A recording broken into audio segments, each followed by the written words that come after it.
کہ غامدی صاحب کو بڑے پیار سے مخاطب کیا اس لیے کہ ان سے علمی مباحث ہیں،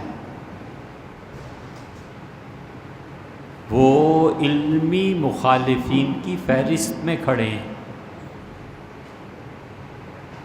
اور دوسرے جن صاحب کا آپ نے نام لیا ہے ان کے متعلق سختی کی وجہ یہ ہے کہ وہ پڑھے لکھے اتنے ہیں نہیں،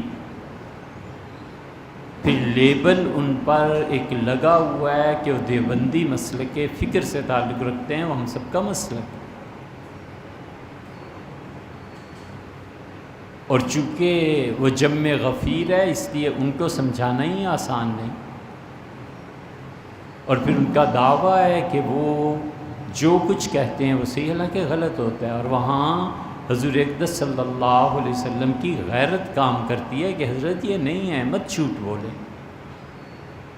تو علمی اختلاف، تعلق کا اختلاف، اور ان کا کسی خاص مسلک کے ساتھ اپنے آپ کو منسلک کرنا، یہ اس بات پہ آمادہ کرتا ہے کہ ہم شدت سے ان کی تردید کریں، کیونکہ حلقہ اثر ان کا بہت ہے۔